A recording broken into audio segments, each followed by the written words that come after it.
টেম করানোর জন্য আমরা ছোট বাচ্চা কিনেছিলাম এবং হ্যান্ড ফিডিং করাচ্ছি। এখন এর সঙ্গে সঙ্গে সেলফ ফিডিং শেখানোর জন্য এদেরকে চেষ্টা করতে হবে যেন হাতে খাওয়ানো যায়। তারা সেলফ ফিডিংয়ের জন্য মানে দানাদার খাবারগুলো যেন খায়, এই জন্য দেয়া। তো প্রাথমিক অবস্থায় হাতেই খাওয়ানো অভ্যস্ততা করলে পাখিদের শিকারি করতে সুবিধা হয়। এতে দূরে কোথাও থাকলে পাখিদের যদি ডাকা হয় সেক্ষেত্রে তারা রেসপন্স করে এবং উড়ে হাতের উপর আসে। তো এটারই প্রাথমিক একটা ধাপ সেলফ ফিডিংয়ের সময় হাত থেকে খাবার তাদেরকে দেয়া। এই যে এলবিটা খুব দুষ্টু, সম্ভবত এটা ছেলে পাখি হবে। এই হাতের উপর চলে আসে হাত বাড়ালেই। এই যে এটা হচ্ছে অ্যালি, সম্ভবত এটা মেয়ে পাখি হবে।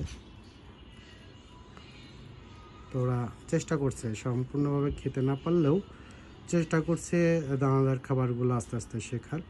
এদের বয়স 1 মাসের কাছাকাছি, প্রায় ছোটোটার বয়স হয়তো একটু কম হবে 1 মাসের। আর যেটা এলবি বড় ছেলে বলে আমরা ধারণা করছি, সেটার বয়স প্রায়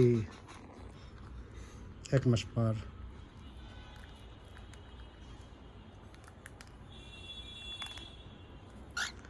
এগুলো হচ্ছে কোকাটেল, অ্যালবিনো জাতের কোকাটেল পাখি। পাখিগুলো সম্পূর্ণ সাদা হয়ে থাকে এবং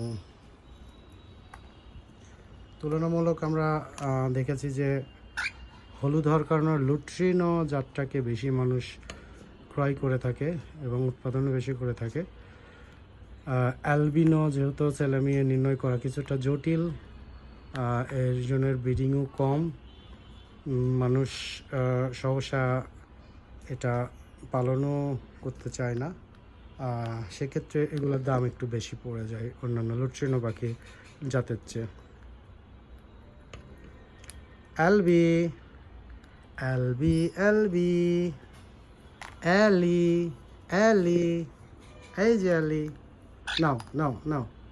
এগুলো এখন ঘরের ভিতর নিয়ে গেলেই, ছেড়ে দিলেই উড়তে শুরু করে। এখনও কন্ট্রোল হয়নি ওড়ার, সবেমাত্র ওড়া শুরু করেছে এবং দিক বিদিক উঠতে শুরু করে।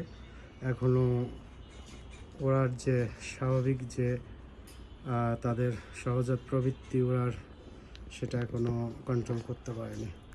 যাই হোক, আরেকটা ভিডিওতে আমরা উড়ার ভিডিওটা আমরা সবার সাথে শেয়ার করব। ধন্যবাদ।